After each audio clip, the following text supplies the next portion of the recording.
बिस्मिल्लाहिर्रहमानिर्रहीम। इस लेक्चर में हम देखेंगे कि ट्रांसमिशन लाइन की डिफरेंट कॉन्फ़िगरेशंस के लिए लाइन कैपेसिटेंस कैसे कैलकुलेट की जाएगी। जैसे कि हम पहले देख चुके हैं कि ट्रांसमिशन लाइन के चार कांस्टेंट्स होते हैं: रेजिस्टेंस, कैपेसिटेंस, इंडक्टेंस और कंडक्टेंस। सो इंडक्टेंस के बारे में हम पहले लेक्चर्स में देख चुके हैं कि इंडक्टेंस की कैलकुलेशन डिफरेंट कॉन्फ़िगरेशंस के लिए कैसे की जाती है। अब हम कैपेसिटेंस की कैलकुलेशन करेंगे। कैपेसिटेंस एग्जिस्ट करती है दो लाइंस के दरमियान, यानी दो फेजेस के दरमियान भी एग्जिस्ट करेगी, प्लस आपके फेज और न्यूट्रल के दरमियान में भी एग्जिस्ट करेगी, प्लस अर्थ का भी कैपेसिटेंस के ऊपर इफेक्ट आ रहा होगा। सो ये सारी चीज़ें अभी हम इन दो लेक्चर्स के अंदर देखेंगे। सो कैपेसिटेंस किसी भी लाइन की अगर हमने कैलकुलेट करनी है तो हमें कुछ बेसिक रिलेशंस की ज़रूरत पड़ेगी। हम कुछ बेसिक फार्मूलाज जो हमने फिज़िक्स में या जो बेसिक कोर्सेज हैं उनके अंदर पढ़े हैं उनका हम इस्तेमाल करेंगे। सो हम जानते हैं कि अगर हमारे पास कोई भी एक प्लेट है, उसके ऊपर अगर कोई चार्ज एग्जिस्ट करता है, या सपोज करें हम दो प्लेट्स ले लेते हैं, ठीक है, और उसके ऊपर दोनों प्लेट्स के ऊपर कोई ना कुछ चार्ज है, तो अब इस प्लेट की या इस ये जो कैपेसिटर बन रहा है इसकी प्रॉपर्टी कि जिसकी वजह से ये चार्ज स्टोर कर रहा है उसको हम बोलते हैं कैपेसिटेंस। सो कैपेसिटेंस क्या होता है कि आपके पास किसी भी डिवाइस की प्रॉपर्टी कि वो कितना चार्ज अपने ऊपर स्टोर कर सकता है, दैट इज़ कॉल्ड कैपेसिटेंस। इसके अलावा हमने ये भी देखा है कि जो कैपेसिटेंस होती है वो वोल्टेज के साथ कैसे रिलेट करती है। हमने ये एक बड़ा बेसिक सा रिलेशन ऑलरेडी देखा है कि जितना भी किसी प्लेट्स के ऊपर चार्ज होगा उतनी ही उनके क्रॉस पोटेंशियल डिफरेंस होगा, यानी Q और V जो होता है डायरेक्टली प्रोपोर्शनल होता है। और उस प्रोपोर्शनैलिटी के साइन को ख़त्म करने के लिए हम दरमियान में कांस्टेंट लगाते हैं जिसको हम कैपेसिटेंस बोलते हैं। सो यहाँ पे अभी जो हमें ये फिगर नज़र आ रही है इसके अंदर हमारे पास क्या है, एक वायर है या एक कंडक्टर है, और इस कंडक्टर के ऊपर कुछ ना कुछ चार्ज है जिसको हमने क्यू कहा हुआ है। और ये कंडक्टर हम एक सर्टन 1 मीटर की लेंथ का ले रहे हैं, तो इसलिए जिसके ऊपर चार्ज है उसको हम क्या कहेंगे, Q Q coulomb per metre, यानी आपके पास जो चार्ज इसके ऊपर है वो क्या है, कूलम पर मीटर। सो अब जब भी कहीं पे चार्ज होता है तो ऑफ कोर्स उससे इलेक्ट्रिक फ्लक्स लाइंस निकल रही होती हैं, और इसका मतलब क्या है कि यहाँ पे एक इलेक्ट्रिक फील्ड इंटेंसिटी मौजूद होगी। इलेक्ट्रिक फील्ड इंटेंसिटी के बारे में हम पहले पढ़ चुके हैं कि जो इलेक्ट्रिक फील्ड इंटेंसिटी होती है उसको हम ई से रिप्रेजेंट करते हैं, और इसको हम बोलते हैं फोर्स पर यूनिट चार्ज। यानी आपके पास कोई भी चार्ज मौजूद है तो उसके गिर्द एक ऐसा एरिया होगा, एक ऐसा एरिया एग्जिस्ट करेगा जिसके अंदर इस चार्ज की फोर्स का इफेक्ट फील हो सकेगा। यानी अगर ये पॉजिटिव चार्ज है और इस एरिया के अंदर आप अगर कोई नेगेटिव चार्ज लेकर आते हो तो ये नेगेटिव चार्ज इस पॉजिटिव चार्ज की वजह से अट्रैक्ट होगा, लेकिन जब आप इस एक सराउंडिंग से बाहर निकलोगे तो इस चार्ज का इफेक्ट फील नहीं होगा। सो इसका मतलब ये है कि आपके पास जो इलेक्ट्रिक फील्ड इंटेंसिटी है वो क्या होती है, फोर्स पर यूनिट चार्ज। यानी आपके पास, यानी इस चार्ज की वजह से इलेक्ट्रिक फ्लक्स इंटेंसिटी होगी कि इस चार्ज पे कितना इफेक्ट आ रहा है। तो ये जो क्यू यहाँ पे लिखा हुआ है ये सेकंड वाला चार्ज है कि इस चार्ज पे इफेक्ट कितना फील हो रहा है। तो यहाँ पे भी इसी तरह है कि अगर आपके पास एक वायर है उसके ऊपर कुछ ना कुछ चार्ज है तो इसका मतलब उसमें से इलेक्ट्रिक फ्लक्स लाइंस निकल रही हैं, और इसके गिर्द एक सर्टन पोर्शन या एक सर्टन सराउंडिंग होगी जिसके अंदर इस चार्ज का इफेक्ट क्या हो रहा होगा, फील हो रहा होगा। यानी अगर कोई सराउंडिंग में और चार्ज आ जाता है या कोई और कंडक्टर आ जाता है जिसके ऊपर कोई चार्ज है तो अट्रैक्शन या रिपल्शन उसके ऊपर फील होगी। सो अब हम फिगर को दोबारा से देख लेते हैं। इस फिगर के अंदर जो हमारे पास ये बोल्ड सर्कल बना हुआ है ये कंडक्टर को रिप्रेजेंट कर रहा है, और इसके ऊपर Q coulomb per metre charge है, और इसमें से हमने ये डिफरेंट सर्कल्स बना लिए हैं हमने डेरिवेशन करने के लिए, जिस तरह हमने इंडक्टेंस के केस में बनाए थे। तो अब हमने अगर किसी भी दूसरे कंडक्टर के साथ इसको रिलेट करना है तो हम इन ये इमेजिनरी सर्कल्स का इस्तेमाल करेंगे।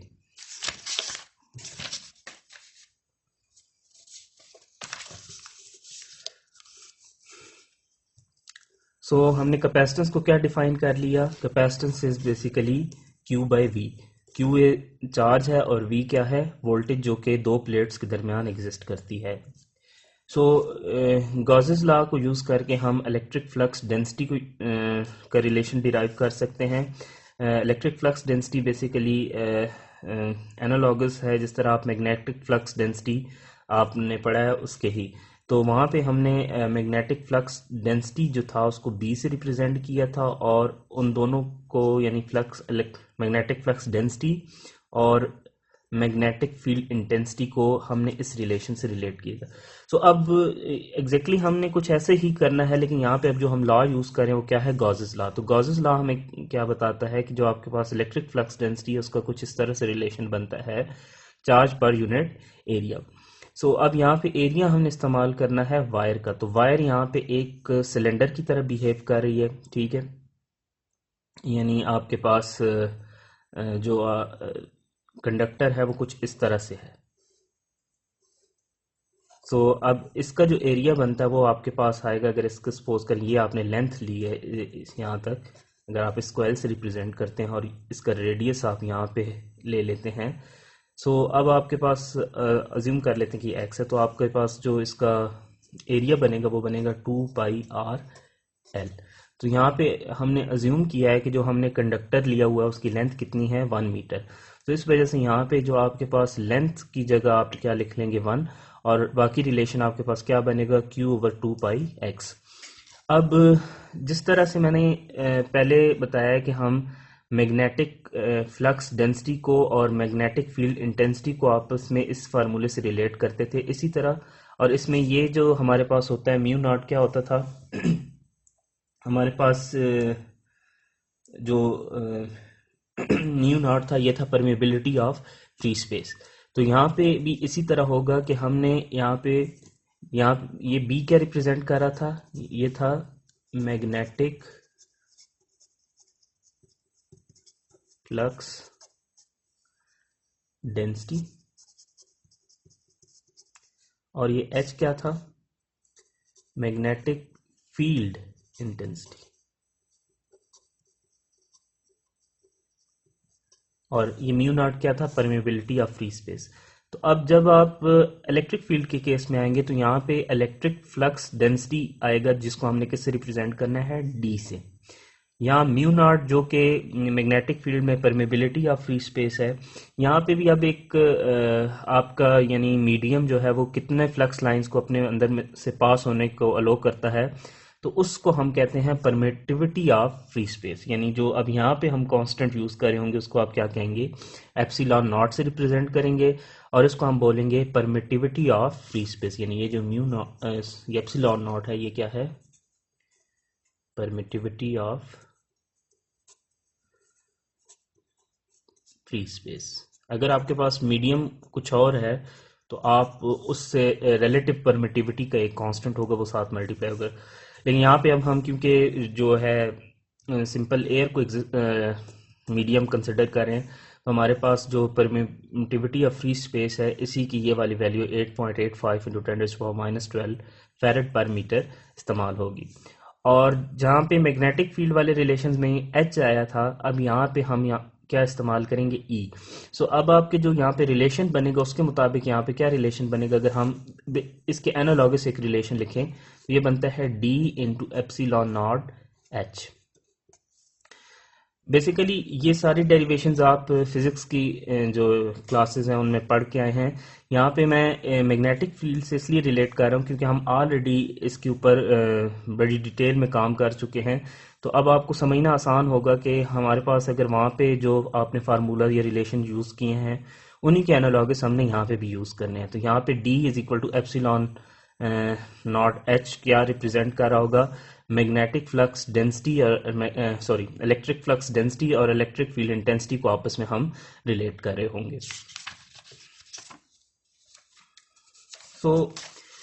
अभी जो हमने रिलेशन लिखा है इलेक्ट्रिक फील्ड इंटेंसिटी का, उसके अंदर वैल्यूज पुट कर लेते हैं। डी की ऑलरेडी हमने वैल्यू क्या निकाल ली है, क्यू ओवर 2 पाई एक्स। अच्छा, एक्स यहाँ पे इसलिए आ रहा है क्योंकि हम देखना ये चाह रहे हैं कि हम अगर ये कंडक्टर है, इसके ऊपर कोई चार्ज है, तो इसका इस एरिया या इस रेडियस में क्या इफेक्ट आ रहा है। ठीक है, मतलब ये उस वक्त तो सिलेंडर का एरिया समझाने के लिए मैंने यहाँ पे इसको एक्स कंसिडर किया, लेकिन एक्चुअली यहाँ पे एक्स क्या है कि इस कंडक्टर के इर्द गिर्द हमने एक सराउंडिंग अज्यूम की है जिसके अंदर हम ये इफेक्ट देखना चाह रहे हैं। सो इसीलिए यहाँ पे अब आपका Q over 2 pi x over epsilon naught आ गया। इस रिलेशन को मजीद इस तरह सिंप्लीफाई कर लिया। अब हमने कैपेसिटेंस की कैलकुलेशन की तरफ जाना है, तो हम देख चुके हैं कि उसमें उसकी रिलेशनशिप में हमने क्या इस्तेमाल किया था, C is equal to Q is equal to C V था ना, तो Q ओवर V था। तो अब हमने वोल्टेज के साथ उसको किसी ना किसी तरह से रिलेट करना है। तो इलेक्ट्रिक फील्ड इंटेंसिटी को हम वोल्टेज से किस तरह रिलेट करते हैं, जो हमने पोटेंशियल ग्रेडियंट का एक रिलेशन यूज किया हुआ था, E is equal to V over D। इसके थ्रू हम इसके साथ इसको रिलेट करेंगे। लेकिन पहले हम डिफाइन कर लेते हैं कि हमारे पास पोटेंशियल डिफरेंस क्या होता है। तो पोटेंशियल डिफरेंस क्या होता है कि अगर आपके पास एक यूनिट चार्ज है, इसको आपने एक पॉइंट से दूसरे पॉइंट पे मूव करना है। ठीक है, तो फॉर एग्जांपल इस केस में यहाँ पे आप इसको D1 से D2 की तरफ मूव करना चाह रहे हो। ठीक है, तो अब आपको इस यूनिट चार्ज को मूव करने के लिए कोई ना कोई वर्क इसके ऊपर करना पड़ेगा।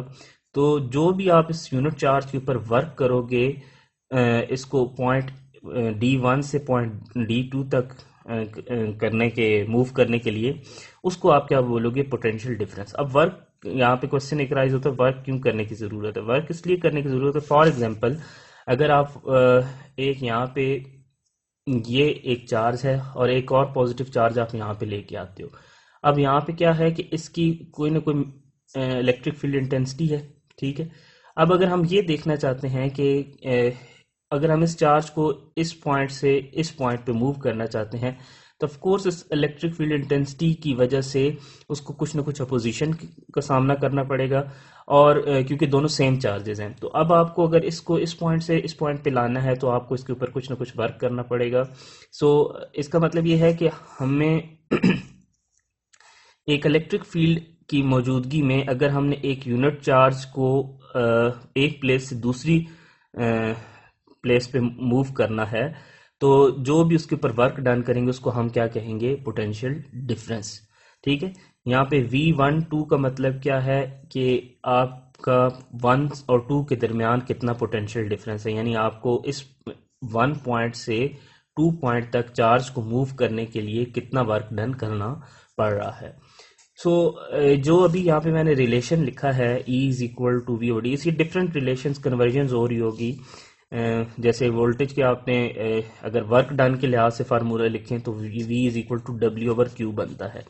लेकिन ये जो फार्मूले हैं हमने डिफरेंट तरह से डिराइव करके हमने एक रिलेशन ये पोटेंशियल ग्रेडियंट का भी निकाला है। तो अब मैं यहाँ पे इसका इस्तेमाल करूँगा। तो अब मैं अगर वोल्टेज को निकालना चाहता हूँ, तो यहाँ से V is equal to E D हो जाएगा।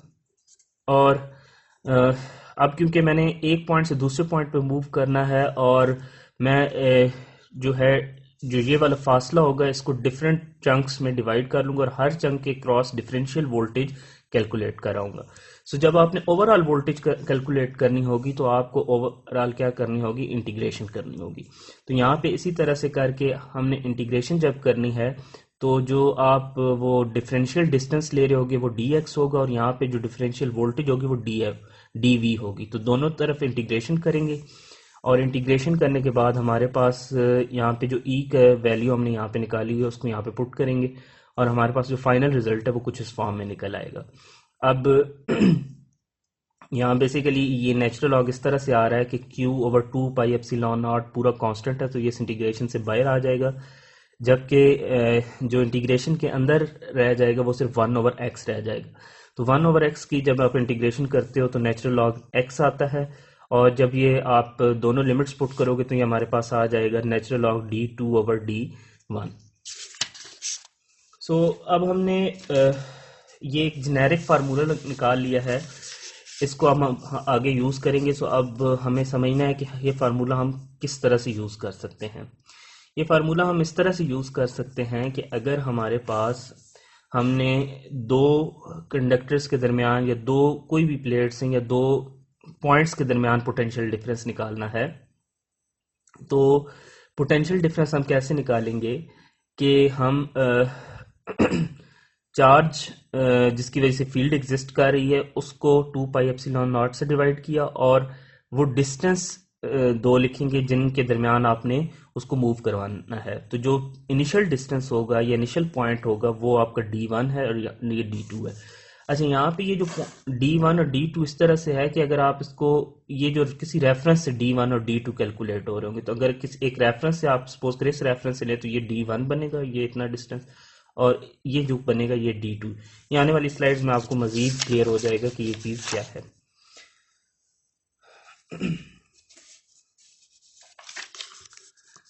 अब हम जो अभी हमने रिलेशन डिराइव किया है उसको मज़ीद एक्सटेंड करते हैं हम सिंगल फेज लाइंस के लिए। तो अब सिंगल फेज लाइन में हमें पता है हमारे पास दो कंडक्टर होते हैं। एक जो कंडक्टर होता है जिसको लाइव वायर बोला जाता है, वो यूज़ होता है करंट को लोड तक लेके जाने के लिए, जबकि जो दूसरा कंडक्टर होता है वो रिटर्निंग पाथ प्रोवाइड कर रहा होता है। अभी यहाँ पे हम ये नहीं अज्यूम करें कि ये न्यूट्रल है, क्योंकि न्यूट्रल का जब हम थ्री फेज सिस्टम में जाएंगे तो और बैलेंस सिस्टम कंसिडर करेंगे तो हमें ये पता है कि न्यूट्रल में से बैलेंस सिस्टम के अंदर कोई करंट नहीं गुजरता। अभी यहाँ पे हम ये अज्यूम करते हैं कि ये दो कंडक्टर्स हैं, एक के अंदर चार्ज Q1 है और एक के अंदर चार्ज Q2 है। दोनों का रेडियस R है और दोनों के जो सेंटर्स के दरमियान फासला है वो क्या है, D है। अब हमने क्या आने वाली स्लाइड्स में क्या करना है कि अब हम अगर सपोज करें इस कंडक्टर का पोटेंशियल डिफरेंस यानी इन दोनों के दरमियान में निकालना चाहते हैं। सपोज करें कि इसको मैं V1 का कहता हूँ, इसको 2, तो V12 अब मैंने निकालना है। तो V12 को फाइंड करने के लिए जो V12 है वो इसकी वजह से भी एग्जिस्ट कर रहा है प्लस इसकी वजह से भी एग्जिस्ट कर रहा है। तो अब हम तरीका ये अपनाएंगे कि हम पहले सिर्फ जो अभी हमने रिलेशन निकाला है V12 का, उसमें आप देखें तो दो चार्ज नहीं इस्तेमाल हो रहे, उसके अंदर एक चार्ज आ रहा है। तो इसका मतलब ये है कि V12 विद रिस्पेक्ट टू या ड्यू टू Q1 पहले निकालेंगे तो यहाँ पे Q1 आ जाएगा और यही रिलेशन यूज होगा। ठीक है, यानी यहाँ पे आ जाएगा Q1 over 2 pi epsilon naught natural log. यहाँ पे दो डिस्टेंसेस इस्तेमाल होंगे जो एक अभी हम आगे चल के देखेंगे कि इस केस में वो क्या होंगे। ठीक है, और दूसरा हम निकालेंगे V12 with respect to Q2, और क्योंकि आखिर में हमने V12 कलेक्टिव निकालना है यानी इकट्ठा दोनों की वजह से कितना आ रहा है, तो हम क्या करेंगे कि एडिशन सुपरपोजिशन थ्योरम इस्तेमाल करके V12 ड्यू टू Q1 और V12 ड्यू टू Q2 दोनों को क्या कर लेंगे, ऐड कर लेंगे। अब हम यहाँ पे इसी कॉन्सेप्ट को यूज करते हुए देखते हैं कि अगर हमने V12 ड्यू टू Q1 निकालना है तो ये हमारे पास कैसे आएगा कि उसी फार्मूले में जिस तरह मैंने बताया कि वहाँ पे Q1 over 2 pi epsilon naught आ जाएगा और नेचुरल लॉग आपका आ रहा है D12 ओवर D11। अब इसमें D12 और D11 क्या है, बेसिकली जो इस रिलेशन के अंदर आप देख चुके हैं कि हमारे पास जो D1 है ये हमारे पास जो पॉइंट फर्स्ट जहाँ से इनिशियल आप स्टार्ट कर रहे हो अपने चार्ज को मूव करना है वो फासला है। तो इस केस में भी इसी तरह D11 हमारे पास वो डिस्टेंस होगा जो कंडक्टर के इनिशियल आपने जहाँ से स्टार्ट करना है, तो इस केस में वो क्या होगा, कंडक्टर का रेडियस होगा। और D12 क्या है, आपने चार्ज को मूव करना है कंडक्टर 1 से कंडक्टर 2 के दरमियान में, तो उन दोनों के दरमियान में जो फासला है वो हम देख चुके हैं। इस केस में हमने वो रखा हुआ है D। तो इसका मतलब है हमने चार्ज को किधर से मूव करना है, इस फासले से जो कि सेंटर से R बनता है टू सेंटर, जो कि सेंटर टू सेंटर हमारे पास फासला क्या बनता है, D। तो इसका मतलब है यहाँ पे V12 का मतलब क्या हुआ कि हमारे पास कंडक्टर 1 का जो पोटेंशियल डिफरेंस है ड्यू टू Q1 वो हमारे पास क्या बनेगा, उसका रिलेशन कुछ ऐसा बनेगा। और उसमें जब हमने वो सारी D12 की जगह हमने D प्लेस किया और D11 की जगह हमने R प्लेस करके हमने ये रिलेशन निकाल लिया। Similarly V12 due to Q2 क्या बनेगा, यहाँ पे Q2 आ जाएगा, ठीक है। और यहाँ पे D12 क्योंकि अब हम क्या करना चाह रहे हैं, हमने बेसिकली इस कंडक्टर से चार्ज को इधर मूव करना है। तो जो कंडक्टर का स्टार्टिंग पॉइंट अगर चार्ज इधर एग्जिस्ट कर रहा है तो इसका मतलब है इस रेफरेंस से उसका डिस्टेंस कितना बना, R। तो जो जहाँ से हम स्टार्ट कर रहे हैं वो R है और हमने उसको मूव करके किधर लाना है, सपोज करें कि इधर तक सेंटर इसका जो है, तो यहाँ से यहाँ सेंटर टू सेंटर जो फासला बन रहा है वो क्या बन रहा है, D।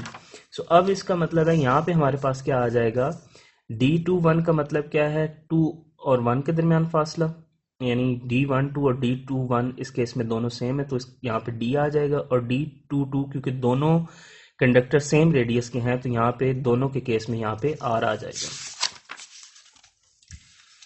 अब हम एक चीज़ नोट करें कि हमारे पास क्योंकि हमने देखा कि अगर V12 हमें नॉर्मली पता होता है, अगर हम V12 लिख रहे हैं तो ये बराबर होता है V1 माइनस V2 के, ठीक है। सो इसका मतलब ये है कि अगर मैं इनके यहाँ से माइनस कॉमन ले लूँ तो ये बन जाएगा V2 माइनस V1 जो कि बराबर होगा माइनस V21 के। तो यहाँ पे इसी तरह है कि अगर हमने V12 Q2 हमने अभी निकाला है और ये यहाँ पे था V21 क्योंकि हम चार्ज को कंडक्टर 2 से कंडक्टर 1 की तरफ कर रहे थे, यहाँ V21 था, ठीक है। तो अब हम बेसिकली निकालना क्या चाह रहे हैं एट द एंड, V12। तो V12 निकालने का मतलब क्या है कि V12 हमारे पास Q1 की वजह से भी होना चाहिए plus V12 due to Q2। तो अभी हमने जो रिलेशंस निकाले हैं उनके अंदर हमारे पास क्या है, हमारे पास V12 ड्यू टू Q1 आया है और V21 ड्यू टू Q2 आया है। तो अब इस रिलेशन को हम यूज करके हम निकालेंगे, यानी इसको यूज करके हम निकालेंगे V12 ड्यू टू Q2। और उसके लिए हम क्या करेंगे, जैसे यहाँ पे मैंने बताया कि हमारे पास V12 का मतलब क्या है, पोटेंशियल डिफरेंस बिटवीन 1 एंड 2, ठीक है। इसमें से 1 हायर 2 लोअर, ये जैसे भी आप इसको कंसिडर करें। तो अब इसका मतलब ये हुआ कि अगर मैंने इनको दोनों को किसी रेफरेंस से लिखना है, यानी V1 भी किसी रेफरेंस से और V2 भी किसी रेफरेंस से, तो इसको मैं कैसे लिखूंगा, V1 माइनस V2। जबकि इसमें से अगर मैं माइनस कॉमन ले लूं तो ये क्या बन जाएगा, V2 माइनस V1, और ये किसके बराबर आ जाएगा, माइनस V21। तो यहाँ पे इसी तरह हमने क्या किया, इस रिलेशन को इस्तेमाल यहाँ पे कर लिया, V21 due to Q2 is equal to minus V12 due to Q2। So अब इस माइनस साइन को ये जो हमने रिलेशन यहाँ पे यूज किया हुआ है, ठीक है, यानी अब आपने यहाँ पे इसको क्या बना लिया, V12 ड्यू टू Q2 और यहाँ पे माइनस मल्टीप्लाई होगा, ये जो माइनस यानी minus Q2 over 2 pi epsilon not over into natural log D over R। ये माइनस अगर आप नेचुरल लॉग की पावर लें यहाँ पे, यानी ये माइनस यहाँ से अगर मैं ख़त्म करके यहाँ पावर, तो इसका मतलब ये होगा कि ये दोनों अपनी पोजीशन को स्वैप कर लेंगे। तो या R हमारे पास न्यूमरेटर में आ जाएगा और D क्या आ जाएगा, डिनोमिनेटर में। तो जैसे मैंने पहले बताया कि अगर मैंने V12 निकालना है तो मुझे दोनों चार्जेस की वजह से जो V12 आ रहा है उन दोनों को आखिर में ऐड करना है। तो वही मैंने यहाँ पे कर लिया कि मैंने उन दोनों चार्जेस की वजह से V12 और V12 ड्यू टू Q1 और V12 ड्यू टू Q2 दोनों को क्या कर लिया, ऐड कर लिया।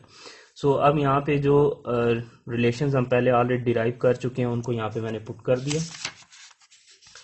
अब इसको मजीद हम सिंप्लीफाई ऐसे कर सकते हैं कि इसमें से 2 पाई एप्सिलॉन नॉट कॉमन आ रहा है, तो इसको ले लेते हैं। और अभी Q1 और Q2 हमारे पास क्या है, इसको हमने रिप्लेस करना है। सो अब हम एक अजम्पशन ये ले सकते हैं, जैसे कि अगर हम अज्यूम करें कि 2 वायर्स हैं और एक वायर के ऊपर जैसे चार्ज अगर इस डायरेक्शन में है और दूसरे में इस डायरेक्शन में, और दोनों के ऊपर जो चार्ज है वो कहीं तीसरे कंडक्टर में नहीं फ्लो कर रहा या आउट ऑफ द पेज नहीं आ रहा। तो इसका मतलब ये है कि आपके पास जितना इधर चार्ज आ रहा है और जितना इधर चार्ज है, दोनों की क्या सिर्फ डायरेक्शन डिफरेंट है फ्लो करने की, बाकी चार्ज क्या आ रहा है, सेम आ रहा है। सो इसी पॉइंट को हम अज्यूम करके करते हैं कि जो नेट चार्ज है जो दोनों कंडक्टर्स के ऊपर फ्लो कर रहा है उसका एडिशन क्या है, 0 है। तो इसका मतलब है अगर एडिशन 0 है तो Q2 is equal to minus Q1, और दोनों चार्जेस अगर हम सेम ले लें तो इसका मतलब हम उसको सिंपल किससे रिप्लेस कर सकते हैं, Q से। तो अभी जो हमने V12 का जो फार्मूला देखा था उसके अंदर मैंने दोनों जगह पे Q रिप्लेस कर दिया, यानी यहाँ पे मेरे पास क्या था, Q1 था, और यहाँ पे क्या था, Q2। तो अब दोनों जगह पे Q को रिप्लेस कर देने से अब ये सारा जो है कांस्टेंट हो जाएगा, और इसको हम कॉमन ले सकते हैं, और हमारे पास जो ब्रैकेट्स के अंदर आ जाएगी वैल्यू, वो क्या होगी, नेचुरल लॉग D/R।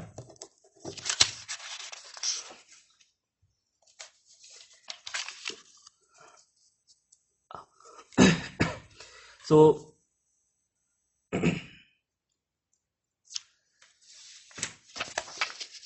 इसमें एक और चीज आप देख सकते हैं कि जो हमने V12 का पहला रिलेशन इसमें देखा था, यहाँ पे था प्लस का साइन आ रहा, और जब हमने यहाँ पे माइनस पुट किया, माइनस यानी यहाँ पे Q1 की जगह सिर्फ Q आ जाएगा, और Q2 की जगह हमने पुट करना है माइनस Q, तो यहाँ पे माइनस आ गया। अब ये माइनस हम क्या ले सकते हैं, इसकी पावर, जिससे ये क्या हो जाएगा, इन्वर्ट हो जाएगा। तो हमारे पास क्या हो जाएगा, दोनों पैरामीटर्स सेम हो जाएंगे, यानी ये चीज़ भी क्या हो जाएगी, Q/2πε0 नेचुरल लॉग D/R। सो वही चीज़ यहाँ पे आ रही है। अब क्योंकि ये दोनों सेम है, दोनों ऐड होंगे, तो जो 2 ऐड करने से आएगा वो इस डिनोमिनेटर वाले 2 से कैंसिल आउट हो जाएगा। तो एट द एंड अब ये मेरे पास V12 आ गया। तो अब मेरे पास दो लाइंस के दरमियान जो कैपेसिटेंस होगी C12 is equal to Q/V का जो फार्मूला है उससे। तो अब यहाँ पे Q हमने सिंपल Q रखा हुआ, और V जो हम यूज कर रहे हैं V12, तो V12 की जो ये रिलेशन निकला है आप इसको यहाँ पुट करेंगे, तो एट द एंड आपके पास ये वाला रिलेशन आ जाएगा। इसमें आपने एक चीज ध्यान करने की, जो हमारे पास यूनिट्स आ रही हैं वो हमारे पास क्या आ रही हैं, फैरेड पर मीटर। यानी अगर जो फाइनल रिजल्ट्स जो आगे चल के हम न्यूमेरिकल प्रॉब्लम्स में इस्तेमाल करेंगे उसमें हो सकता है माइक्रो फैरेड पर मीटर हो, तो उसमें आपने ध्यान रखना कि जो अभी तक हम ये रिलेशन डिराइव करें इसमें फैरेड पर मीटर है, जब माइक्रो का यहाँ पैरामीटर आएगा तो ऑफ कोर्स यहाँ पे कॉन्स्टेंट्स के साथ भी इंटू 10⁻⁻⁻⁻⁻ -6 मल्टीप्लाई और डिवाइड यानी आप करेंगे माइक्रो बनाने के लिए। अब इसी कॉन्सेप्ट को यूज करके हम देखते हैं कि अगर हमारे पास अभी हमने देखा था कि सिंगल फेज लाइंस थी, तो सिंगल फेज लाइन यानी दो लाइनें जा रही हैं, उनके दरम्यान कैपेसिटेंस क्या है, C12। लेकिन अगर हम अज्यूम करें एक लाइव वायर और एक न्यूट्रल, यानी उसके न्यूट्रल के अंदर से एज सच कोई, यानी न्यूट्रल का पोटेंशियल हम जीरो अज्यूम करें, तो इसका मतलब ये है कि यहाँ पे एक ऐसा पॉइंट है जहाँ पे आपका कोई पोटेंशियल नहीं है। तो C12 यानी ये दोनों कैपेसिटेंस आपकी, यानी ये एक कैपेसिटेंस बेसिकली दो सीरीज में कैपेसिटेंस है, यानी यहाँ पे एक कॉमन पॉइंट है जिसका आप कंडक्टर 1 का और कंडक्टर 2 के उस पॉइंट के लिहाज से पोटेंशियल देख रहे हो। तो इसका मतलब उन दोनों के दरमियान कैपेसिटेंस कितनी एग्जिस्ट कर रही है, C। तो अब अगर हमने इन दो से ये बनाना हो, यानी हमने रिवर्स चलना है, यानी इन दोनों C से ये बनाना, तो दोनों कैपेसिटेंस सीरीज में है, इसका मतलब ये है कि आप 1/C plus 1/C is equal to 1/C12, और अगर आप यहाँ पे इसको सॉल्व करें कम्प्लीटली तो ये बन जाता है C/2 is equal to 2/1C, और C is equal to 2 into C12। इसका मतलब ये है कि अगर आपने एक लाइन और न्यूट्रल पॉइंट के दरमियान कैपेसिटेंस निकालनी है, तो आपने जो दो लाइनों के दरमियान में कैपेसिटेंस निकाली है उसको आपको 2 से मल्टीप्लाई करना होगा। तो जो हमने फार्मूला अभी डिराइव किया था, ठीक है, ये फाइनल रिजल्ट उसमें निकला हुआ था, तो इसको हमने क्या किया, 2 से मल्टीप्लाई कर लिया। 2 से मल्टीप्लाई करने के बाद इसमें हमारे पास पाई भी कांस्टेंट है, एप्सिलॉन नॉट भी कांस्टेंट है। जब हमने इसकी वैल्यूज पुट की और इसको मजीद किस में कन्वर्ट कर लिया, माइक्रो और किलो, यानी जो हमारे पास था यहाँ पे, यानी माइक्रो फैरेड और किलोमीटर, यहाँ पे फैरेड था तो इसको माइक्रो फैरेड बनाने के लिए हमने 10⁻⁻⁶ से मल्टीप्लाई भी किया और डिवाइड भी, यानी हमारा कंप्लीट कांस्टेंट पुट करने के बाद जो रिजल्ट निकलना है वो कुछ इस तरह आएगा। 2 इंटू पाई हमारे पास होता है 22/7 इंटू एप्सिलॉन नॉट 8.85 इंटू 10⁻⁻, इसकी जो वैल्यू हमारे पास थी स्टार्ट में, इंटू 10⁻⁻12, ठीक है। और अब हमने यहाँ पे किलो बनाना है, माइक्रो बनाना है, तो माइक्रो के लिए 10⁻⁻⁶ से मल्टीप्लाई भी किया और डिवाइड भी किया। तो मल्टीप्लाई करने वाला जो फैक्टर होगा उसको यहाँ माइक्रो कर देंगे और जो डिवाइड वाला होगा वो यहाँ पे नीचे आ जाए। और इसके बाद यहाँ पे आपने बनाना था किलोमीटर, यानी ये जो पर मीटर आ रहा है इसको आपने किलोमीटर बनाना था। तो इस 10⁻³ से मल्टीप्लाई भी किया और डिवाइड भी किया। तो इसका मतलब है जो 10⁻³ है वो यहाँ पे आ जाए। तो अब ये सारे कॉन्स्टेंट्स आप जब पुट करेंगे तो उसके बाद जो आपका रिजल्ट आना है वो कुछ ये आ जाएगा, यानी 0.0556 over natural log d/r microfarad पर किलोमीटर। अब ये हमारा वो रिजल्ट है जो हमने आगे बहुत सारी जगह पे इस्तेमाल करना है। तो इसको अब आपको समझना पड़ेगा कि ये क्या है। ये कैपेसिटेंस हमारे पास एक लाइन से न्यूट्रल तक की, इसमें ये कांस्टेंट है और यहाँ पे डी और आर है। अब एक बड़ा बेसिक डिफरेंस जो आप यहाँ पे देख सकते हो, जो आपने इंडक्टेंस जब आप कैलकुलेट कर रहे थे और अब जब कैपेसिटेंस आप कैलकुलेट, तो दोनों में फार्मूलों में फ़र्क क्या है। वहाँ पे भी कांस्टेंट आता था, नेचुरल लॉग वाली टर्म आती थी जो कि मल्टीप्लाई हो रही होती थी, लेकिन जो मेन डिफरेंस यहाँ पे है वो है ये आर। वहाँ पे जो हम आर यूज़ करते थे वो बेसिकली हम उसको आर डैश लिखते थे और वो क्या होता था, ज्योमेट्रिक मीन रेडियस। और बेसिकली ये आर डैश किसके बराबर होता था, आर इंटू e⁻⁻⁴ कुछ इस तरह से होता था, ठीक है। अब यहाँ पे आपने आर डैश नहीं इस्तेमाल करना यहाँ पे, बल्कि आपने एक्चुअल रेडियस इस्तेमाल करना है। तो दैट्स द मेन डिफरेंस कि आपने यहाँ पे GMR नहीं इस्तेमाल करे, बल्कि यहाँ पे आप क्या इस्तेमाल कर रहे हैं, actual radius of the conductor. So ये आपने लाजमी याद रखना, इसको मिक्स नहीं करना। जब भी आप कहीं पे काम कर रहे होंगे और आपको कैपेसिटेंस किसी भी कंडक्टर की निकालनी होगी, तो उस कंडक्टर्स का आपको एक बेसिकली टेबल गिवन होगा, एक चार्ट सा गिवन होगा जिसके अंदर आपको GMR भी गिवन होगा, रेडियस भी गिवन होगा। तो अब आपने GMR जब भी गिवन होगा तो वो आपने इंडक्टर के लिए इस्तेमाल करना होगा जब आप इंडक्टेंस कैलकुलेट करें। लेकिन जब आप कैपेसिटेंस की कैलकुलेशन कर रहे होंगे तो आपको एक्चुअल रेडियस इस्तेमाल करना होगा। तो अब हम इसी रिज़ल्ट को एक्सटेंड करेंगे। अगर हमारे पास मल्टीपल कंडक्टर्स मौजूद हैं तो उन कंडक्टर्स के लिए हम कैसे पोटेंशियल डिफरेंस निकालेंगे। अब हमें इस बात का ध्यान रखना है कि अगर हमारे पास मल्टीपल कंडक्टर्स मौजूद हैं तो दो कंडक्टर्स के दरमियान अगर हमें पोटेंशियल डिफरेंस निकालना है तो उन दो कंडक्टर्स के दरमियान का जो पोटेंशियल डिफरेंस होगा उसको बाकी कंडक्टर्स के ऊपर जो चार्ज है वो भी अफेक्ट कर रहा होगा। सो इसका मतलब होगा कि अब हमें वो सारे कंडक्टर्स को कंसिडर करना होगा जिनके ऊपर चार्ज मौजूद है और वो चार्ज सर्टन कंडक्टर्स के पोटेंशियल डिफरेंस को अफेक्ट कर रहा है। सो इसके लिए अब हम इस डायग्राम का यूज़ करते हैं। जैसे कि आप देख सकते हैं इस डायग्राम के अंदर हमारे पास कुछ कंडक्टर्स दिए गए हैं। इसमें से QI और QJ कोई से भी दो कंडक्टर्स हो सकते हैं। सो हमारे पास मल्टीपल कंडक्टर्स हैं। तो अब हमें अगर सपोज करें कि Q1 और Q2 यानी ये जो दो कंडक्टर्स हैं इन दोनों के दरमियान हमें अगर पोटेंशियल डिफरेंस निकालना है, फॉर एग्जांपल V12, तो V12 ड्यू टू Q1 भी निकालना है हमें, V12 ड्यू टू Q2 भी निकालना है, V12 ड्यू टू Q3 भी निकालना है। इसी तरह हमने सारे चार्जेस या सारे कंडक्टर्स को इसमें कंसिडर करना है और at the end again superposition theorem लगा के हमें ये चीज़ निकालनी होगी। तो यहाँ पे हमारे पास इसका एक जेनेरिक रिलेशनशिप मौजूद है और उसके अंदर हमने बेसिक वही रूल यूज़ किया है कि हमारे पास जो टोटल चार्ज है यानी चार्जेस का एडिशन जो है हमारे पास वो क्या है, ज़ीरो है। तो यानी इस रिलेशन को हमने यूज़ किया है और जिस तरह की डेरिवेशन हमने पहले स्टेप्स फॉलो किए उन्हीं को फॉलो करके हमने ये एक फाइनल रिजल्ट निकाला है। इसमें अब आपने समझना है कि ये रिजल्ट क्या बता रहा है। इसमें VIJ का मतलब ये है कि आपने जिन दो कंडक्टर्स के दरमियान में निकालना है उसमें से एक I है और एक J है, जबकि इधर एक और वेरिएबल इस्तेमाल हो रहा है K। तो K यहाँ पे हम सारे कंडक्टर्स के लिए इस्तेमाल करेंगे। इस यानी इस एक रिलेशन के अंदर I और J जो होंगे वो चेंज नहीं होंगे। फॉर एग्जांपल अगर आप V12 निकालना चाह रहे हैं तो इस केस में हमारे पास I क्या बन जाएगा, 1 और J क्या बन जाएगा, 2। लेकिन अब अगर सपोज करें हमारे पास टोटल कंडक्टर्स हैं 4 मौजूद हैं तो इसका मतलब है K स्टार्ट होगा 1 से 2 से 3 और 4 तक, यानी 1 2 3 4 K की वैल्यू आएगी।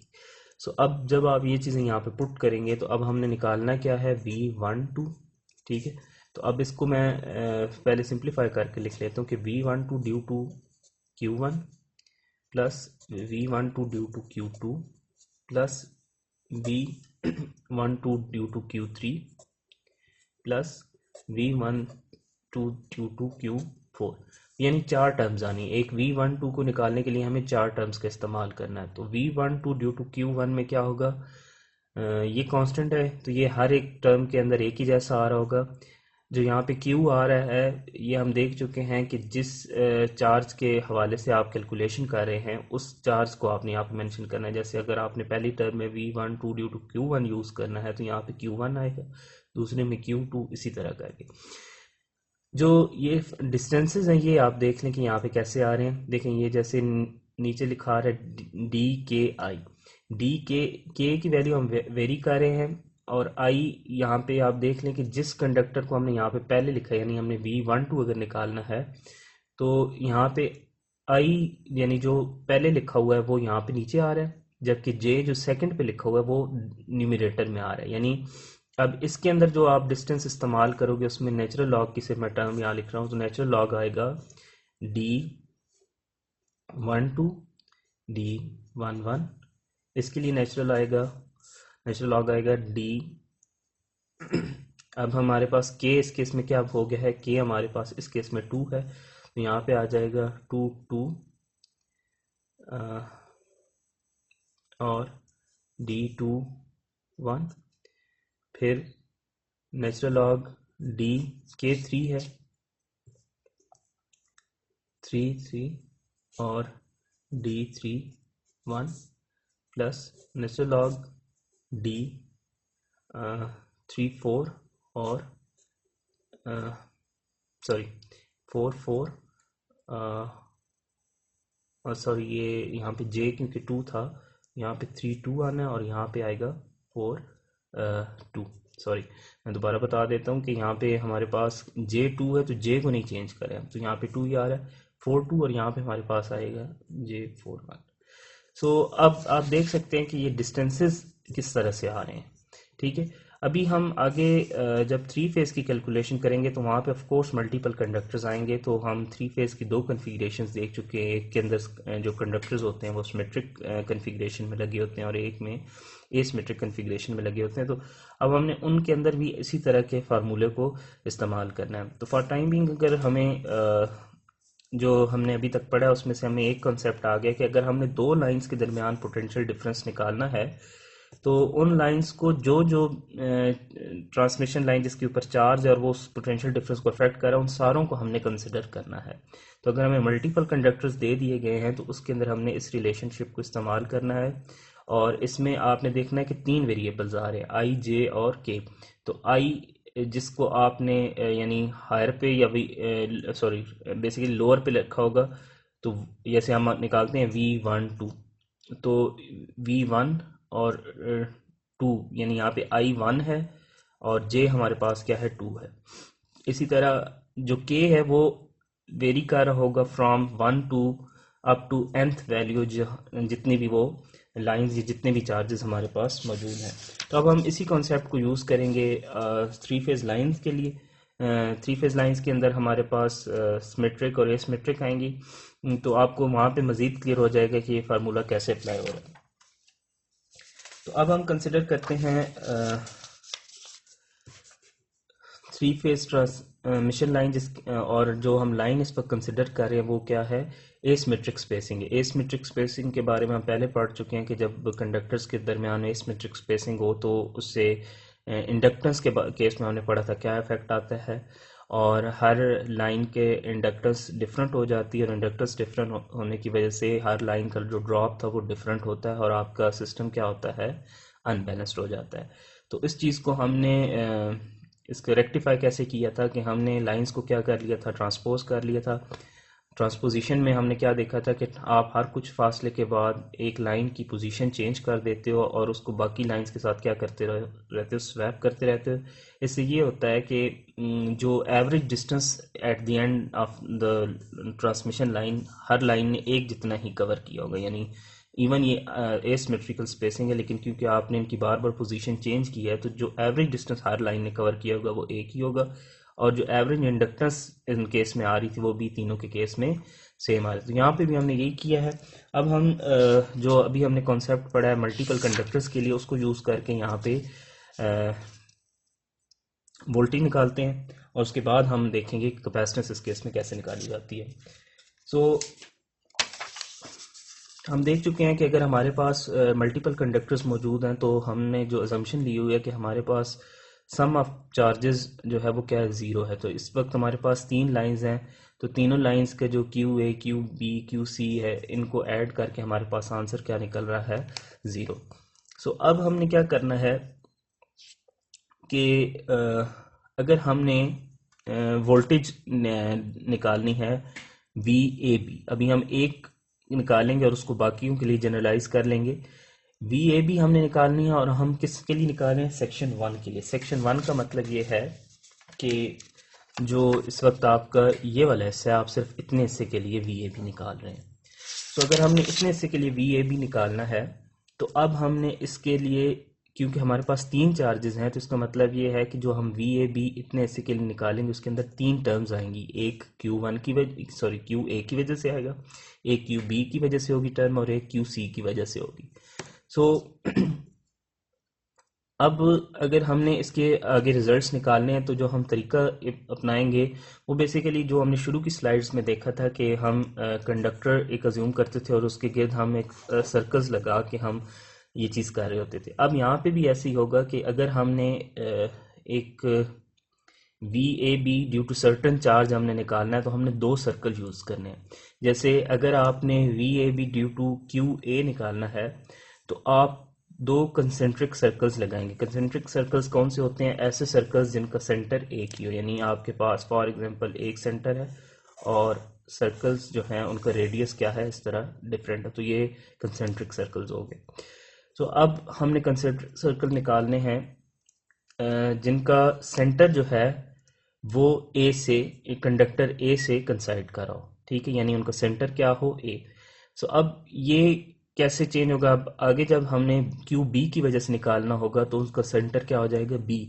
तो यहाँ पे अब आपने ये देखना है कि जिस चार्ज के कॉरस्पॉन्डिंग आपने वोल्टेज ड्रॉप लिख रहे हैं, आपने उसी के कंडक्टर को, के सेंटर को एज अ ओवरऑल सेंटर लेना है जो आप सर्कल्स ड्रॉ कर रहे होगे। तो अब इसमें से जो पहला सर्कल होगा वो क्योंकि आप ए के गिर्द बना रहे हो तो पहला सर्कल ए के रेडियस कहलाएगा, और दूसरा सर्कल ऐसा होगा जो बी के सेंटर को कंसाइड कर रहा होगा। यानी इस डायग्राम के अंदर आप देखें कि जो आपका ए का कंडक्टर, ए कंडक्टर उसका सेंटर ये है, ठीक है, और उसका रेडियस यानी जो उसका आर ए अगर उसको मैं कहूँ तो वो ये है, और जो ये वाला सर्कल है ना ये कंसाइड कर रहा है बी के रेडियस को, यानी आपका जो फासला यहाँ से यहाँ तक है जिसको आप क्या कह सकते हो, डी ए बी, तो ये आपका बनेगा। सो इसमें हमने देखा कि जो लोअर लिमिट अब आपकी इंटीग्रेशन की आएगी इसको हम आर कहेंगे, यानी ये सिर्फ आपको समझाने के लिए मैंने यहाँ पे सब स्क्रिप्ट डाले हैं। वैसे हम देख चुके हैं कि जो आपने रेडियस उसको हमने आर कहा था, और दो सेंटर्स के दरमियान फासला था वो भी। अब ये जो पॉइंट है ये आपने कंफ्यूज नहीं होना, ये बेसिकली सेंटर है किसका, कंडक्टर बी का। सो यानी आपका एक्चुअल कंडक्टर यहाँ पे इस तरह से है, ठीक है। सो अब हमने जो इंटीग्रेशन करनी है उसके अंदर हमारी दो लिमिट्स कैसे आएंगी, जो लोअर लिमिट आएगी उसको हमने आर रखना है, ठीक है, और जो अपर लिमिट आएगी उसको हमने क्या रखना है, D12, यानी ए और बी के दरमियान जो फासला होगा। सिमिलरली जब हमने V A B due to Q B निकालना है तो अब हमारा जो कंसेंट्रिक सर्कल्स हम बनाएंगे उनका जो सेंटर होगा वो हम बी को रखेंगे, यानी हमारा जो बी वाला होगा कंडक्टर, और जो फर्स्ट सर्कल होगा वो अगेन हमारा ए के रिस्पेक्ट से होगा, यानी हमारा जो पहला सर्कल होगा वो ए को कंसाइड करोगे, यानी यहाँ पे ये चीज़ इस तरह से नहीं बल्कि यहाँ पे मैं बना रहा हूँ, यानी हमारा जो सेंटर होगा वो बेसिकली कंडक्टर बी का ही सेंटर होगा। तो जो पहला सर्कल आपने बनाना है ना वो ए को कंसाइड करना चाहिए, यानी जो फर्स्ट सर्कल जिसको हम कहेंगे वो ए के सेंटर। तो अगर हमारा ए कंडक्टर यहाँ पे है और उसका सेंटर ये है तो जो पहला आप सर्कल बनाओगे एक्चुअल वो ऐसा होगा, तो ये फर्स्ट सर्कल होगा, और जो सेकंड सर्कल होगा वो आपका बी का रेडियस होगा, यानी बी का रेडियस के कॉरस्पॉन्डिंग।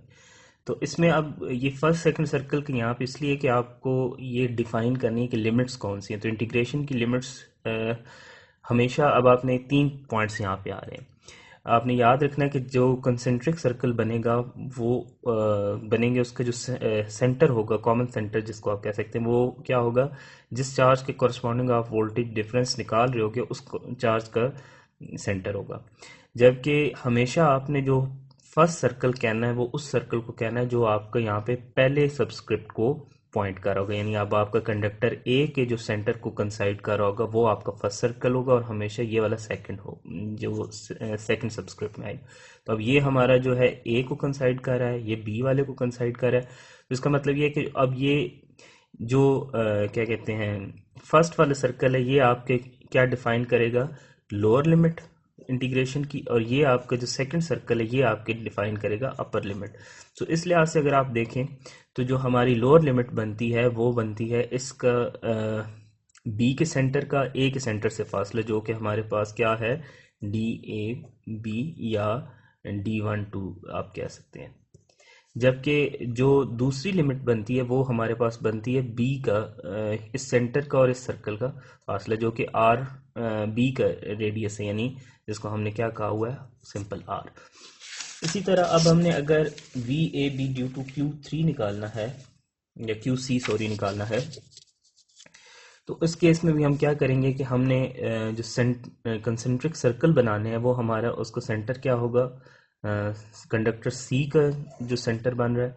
तो अब हमने पहला सर्कल जो बनाना है वो सपोज करें कि यहाँ पे अगर बी है, यहाँ पे सी है, यानी यहाँ पे कंडक्टर बी है, यहाँ पे कंडक्टर सी है। तो जो पहला सर्कल बनेगा, सॉरी ये कंडक्टर ए है, सी यहाँ पे, तो जो पहला सर्कल आपने बनाना है वो आपका कंसाइड करना चाहिए ए के साथ, यानी जो पहला सर्कल आप बनाओगे वो क्या होगा, उसका जो ये बाउंड्री है ये कंसाइड करनी चाहिए ए के सेंटर के साथ। जबकि जो दूसरी, अब हमारा क्या बन गया फर्स्ट, जबकि जो दूसरा आप बनाओगे और वो आपका कंसाइड करना चाहिए बी के साथ, तो ये होगा सेकंड। तो इसका मतलब है, ये फर्स्ट मैंने आपको बताया था ये आपकी इंटीग्रेशन की लोअर लिमिट डिफाइन कर रहा है। तो यहाँ पे फर्स्ट सर्कल क्या है, सी और ए के दरमियान में, तो सी और ए के दरमियान में फासला बनता है DAC या DCA जो आप कहना चाहें, और ए को 1 हम कह रहे हैं इसमें और सी को 3, तो ये D13। जबकि जो सेकंड लिमिट बन रही है हमारी, जो सॉरी सेकंड हमारे पास जो कि हमारे बनेगी लिमिट, वो क्या होगी, सी और बी का फासला। तो सी और बी का फासला हमारे पास क्या बनेगा, जो सेकंड में है वो हमारे पास आएगा DCB, या इन अदर वर्ड्स हम उसको क्या कह सकते हैं, सी को 3 और यहाँ पे 2। सो इसका मतलब ये है कि हमारी जो फर्स्ट वाली, हमने क्या कहा था कि फर्स्ट वाली हमारी लोअर लिमिट होगी और सेकंड वाली हमारी क्या होगी, हायर लिमिट। सो इस केस में हमारी जो लोअर लिमिट होगी वो D13 होगी और हायर लिमिट क्या होगी, D32। अब इस चीज़ को इस्तेमाल करते हुए जब हम फर्स्ट सेक्शन के लिए VAB निकालेंगे तो आप देख सकते हैं कि जैसे हमने पहले देखा कि 1/2 पाई एप्सिलॉन नॉट कॉमन था, वो ब्रैकेट से बाहर है, जबकि बाकी सारी टर्म्स के अंदर जो Q है वो हर उस वोल्टेज को कॉरस्पॉन्ड कर रहा है जिसके लिए हमने ये चीज़ की। यानी अगर आपने VAB with respect to QA निकालना है तो यहाँ पे QA आएगा, अगर QB के निकालना है तो QB आ जाएगा, QC इसी तरह आ रहा है। और यहाँ पे आप देख सकते हैं डिस्टेंसेस किस तरह से प्लेस हुए जैसे हमने अभी डिफाइन किए हैं। अब जब हमने VAB सेकंड सेक्शन के लिए निकालना है तो आप देख सकते हैं कि रिलेशनशिप उसी तरह आ रहा है, लेकिन इसमें आप देखें कि यहाँ पे D23 आ रहा है। तो अब हम उस सारे प्रोसीजर से दोबारा नहीं गुजरते, बल्कि अब हम एक और तरीका अपनाते हैं इसको यहाँ पे सॉल्व करने का। देखें अभी आप ये देख सकते हैं कि सेकंड सेक्शन के अंदर A सेकंड सेक्शन में B को रिप्लेस किया है, जबकि B ने C को रिप्लेस किया और C ने A को रिप्लेस किया। तो इसका मतलब ये है कि जो अभी हमने ये डिस्टेंसेस डिफाइन यहाँ पे, तो ये सारा क्योंकि सिमेट्रिकल फॉर्म में नज़र आ रहा है, ऐसा लग रहा है कि ये डिस्टेंसेस इक्वल, लेकिन एक्चुअल में डिस्टेंस तो ये वाले हैं जो कि एसिमेट्रिक फॉर्म में हमें मिल रहे हैं। सो अब हमने इसको ऐसे समझना है कि आपने जब आपने कंडक्टर्स रिप्लेस किए तो ऑफ कोर्स जो डिस्टेंस अपीयर हो रहे थे वो भी क्या हो गए हैं, चेंज हो गए। यानी जो पहले केस में आपको D12 ए और बी में नज़र आ रहा था वो ए और बी में नहीं रहा, बल्कि वो D12 अब किस में आ गया है, ए और सी में, क्योंकि ये डिस्टेंस बेसिकली D12 था। इसी तरह अब आपने जो इधर यहाँ पे बी और सी वाले डिस्टेंस को आपने क्या कहा हुआ था, D23, लेकिन इस केस में अब वो डिस्टेंस किसके दरमियान में हो गया, ए और बी में। तो यानी इसका मतलब ये हुआ कि जब आपने पोजीशन इनकी चेंज की तो अब ये जो डिस्टेंस इनके दरमियान में अपीयर हो रहे थे ये भी इसी तरह से क्या हो गए हैं, चेंज हो गए हैं। तो अब सेकंड के लिए मैं अब यहाँ पे दोबारा बना रहा हूँ सेकंड के लिए। अब यहाँ पे ये जो क्यू ए है ये एक्चुअल में इधर आ गया है, क्यू बी इधर आ गया है और क्यू सी इधर चला गया। तो जो रिलेशन हमने अभी लिखे थे, यानी ये रिलेशन था हमारा जो पहले के लिए निकला था, तो यहाँ पे अब आ रहा था D12। तो अब यहाँ पे D12 बेसिकली किसके दरमियान था, ए और बी के दरमियान में। तो यहाँ पे अब नए ए और बी के दरमियान में जो नया डिस्टेंस है वो क्या है, D23। इसलिए जो सेकंड सेक्शन है उसके में यहाँ पे हमने क्या लिखा, D23। इसी तरह यहाँ पे D12 आ रहा था तो उसको भी हमने यहाँ पे रिप्लेस कर लेना D23। जबकि इस केस में अगर आप देखें यहाँ पे आ रहा था D23 का मतलब क्या था कि पहले सेक्शन के अंदर क्यू बी और क्यू सी के दरमियान में फासला, यानी क्यू बी पहले सेक्शन में यहाँ पे है और क्यू सी ये है, यानी ये D23 था।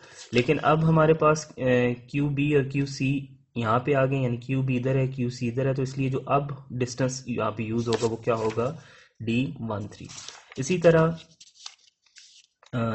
अगर आप यहाँ से देखें कि हमारे यहाँ पे जो सेकंड टर्म इस्तेमाल हो रही है वो है D13 क्या था, क्यू ए और क्यू सी के दरमियान में जो फासला है।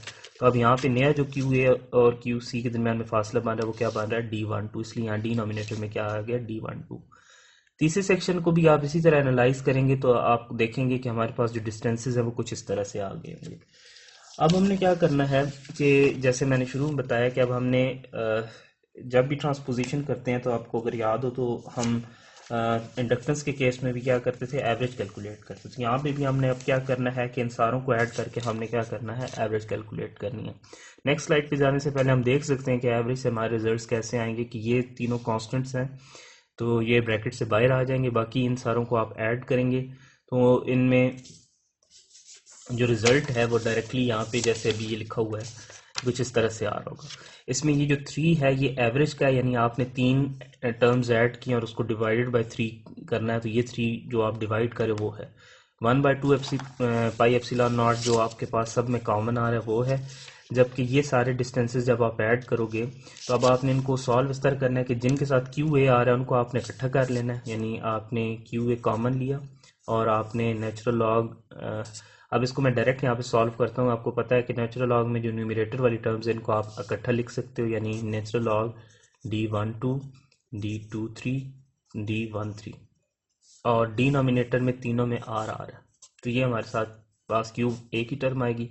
क्यूब बी की जो टर्म आएगी उसमें आप देख सकते हैं कि नेचुरल लॉग आर आर और आर आ रहा है, जबकि divided by D12 D23 D13। और क्यू सी टर्म में हमारे पास आ रहा है natural log D23 D13 D12, और यहाँ पे आपके पास आ रहा है D13 D12 और D23। सो आप देख सकते हैं कि यहाँ पे ये दोनों सेम टर्म्स हैं, ये कैंसिल आउट होंगी तो नेचुरल लॉग ऑफ 1 जो होगा वो 0 होगा, तो यानी ये टर्म क्या हो जाएगी, ख़त्म हो जाएगी। इस टर्म में आप देख सकते हैं कि यहाँ पे हमारे पास है, सॉरी ये सिंपल आर नहीं था, ये 3 आर आएंगे क्योंकि यहाँ पे तीनों में है। तो अब हम क्या करेंगे इसके बाद, यानी ये आप देख सकते हैं कि हमारे पास कैसे बन रहे, ये चीज़ ऐसी ही लिखी हुई है। उसके बाद हमने क्या किया कि जो यहाँ पे 3 आ रहा था इसको हमने नेचुरल लॉग के साथ लिख के इनकी पावर ले ली। तो उस वजह से यानी यहाँ पे ये जो नेचुरल लॉग के साथ आप जब 3 करोगे तो ये 1/3 इंटू नेचुरल लॉग आगे जो भी चीज़ लिखी है, और ये 1/3 यहाँ पे इन दोनों की जब आप यहाँ से ख़त्म करेंगे तो दोनों न्यूमरेटर और डिनोमिनेटर की पावर में आ जाएगा। उस लिहाज से अब नीचे पहली टर्म के अंदर आर क्यूब आ रहा है, तो ये क्यूब और ये क्यूबिक रूट कैंसिल हो जाएगा, और ये जो आपके पास क्यूबिक रूट है ये कुछ इस तरह से हम लिख देंगे, तो हमारे पास फाइनल एक्सप्रेशन यहाँ पे ये बन रही है।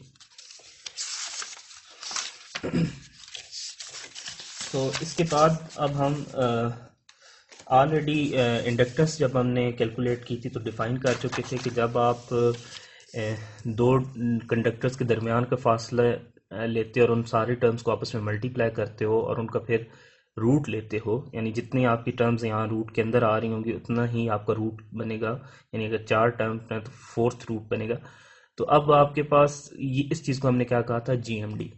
सो अब आपने क्या करना है कि जो वहाँ पे सारी टर्म्स हमारे पास लिखी हुई थी उनको हमने सिंप्लीफाई करने के लिए यहाँ पे जीएमडी से रिप्लेस कर लिया, और हमें जीएमडी का पता है कि हम अगर 3 कंडक्टर्स हैं तो तीनों कंडक्टर्स के आपस में जो डिस्टेंस है उनको मल्टीप्लाई करके उनका जितनी टर्म्स आपके पास होंगी उतना ही आपने रूट लेना है। सो अब आपका जो वी ए बी है वो सिंप्लीफाई होके कुछ इस तरह से आ गया है। इसी तरह वी ए सी आप निकालोगे तो उसमें भी आप देखोगे यही निकलेगा, लेकिन आप देखेंगे अगर आपका वी ए भी निकल रहा है तो जो टर्म आपके चार्जेस रह गए वो क्यू ए और क्यू बी रह गए। इसी तरह जब आप वी ए सी निकालोगे तो जो आपके चार्जेस आ रहे होंगे वो क्यू ए और क्यू सी निकलेगा। तो अब हम बेसिकली ना इस सारे को रिलेट करना चाह रहे हैं फेज टू न्यूट्रल वोल्टेज के साथ। सो उसके लिए अब हम कुछ रिलेशंस बनाएंगे, जैसे फॉर एग्जांपल अभी हमने जो वी ए बी और वी ए सी बनाए हैं इन दोनों को अगर आप ऐड करो तो ऐड करने से हम देख सकते हैं कि हमारे पास ये है वी ए बी और वी ए सी। ऐड करने से आप देख रहे हैं कि ये दोनों टर्म सेम है, तो ये ऐड जब होगी तो ये 2 मल्टीप्लाई इसके साथ हो जाएगा, जबकि ये दोनों टर्म्स डिफरेंट हैं बिकॉज ऑफ द चार्ज, यानी इसके साथ क्यू बी है और इसके साथ क्यू सी है। तो अब आपके पास कुछ एक्सप्रेशन जो होगी फाइनल वो कुछ ऐसे नज़र आ रही है, ठीक है। अब आप देख सकते हैं कि यहाँ पे ये नेचुरल लॉग वाले जो टर्म है, ये नेचुरल लॉग का जो फंक्शन है ये दोनों में सेम आ रहा है, तो इसको कॉमन लें। और हम पहले देख चुके हैं कि हमने Q A plus Q B plus Q C is equal to 0 रखा था, वहाँ से हम ये एक नया एक रिलेशन डिराइव करके इसको जब यहाँ पुट करेंगे वापस, तो अब आप दोनों टर्म में से क्यू ए कॉमन ले सकते हो, और आपका यानी इसको मैं यहाँ पे सॉल्व कर देता हूँ। इस टर्म को आप कैसे करोगे, क्यू ए कॉमन लोगे तो Q A over 2 pi epsilon naught आ जाएगा, और यहाँ पे आपका 2 into natural log G M D over R, ये माइनस जब आप इस नेचुरल लॉग की पावर लेंगे तो ये आ जाएगा plus natural log G M D over R. So अब आप देख सकते हैं कि ये दोनों फंक्शन सेम है, तो यहाँ 2 है यहाँ 1 है, तो ये एक्चुअल में यहाँ पे 3 Q A 2 pi epsilon naught natural log G M D over R आ जाएगा। सो अब हमारा जो ये किसका रिजल्ट निकला है, ये हमारा निकला है result V A B plus V A C का।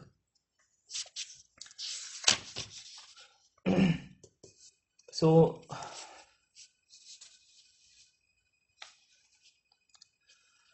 अब हम बेसिकली इस सारे को रिलेट करना चाह रहे हैं फेज टू न्यूट्रल वोल्टेज के साथ। तो हमें पता है कि जब हमारे पास 3 फेज बैलेंस सिस्टम होता है तो उसके अंदर तीनों वोल्टेजेस का जो सम होता है वो क्या होता है, यानी आपके पास एट द एंड जो आपका बैलेंस सिस्टम होगा उसमें आप अगर ए 0 पे ले रहे हो और फॉर एग्जांपल आपका जो सीक्वेंस है कुछ ऐसे है, यानी ए सी बी, तो अब आप क्या देख सकते हो कि आपका जो बी है ये ए से सॉरी ए सी बी,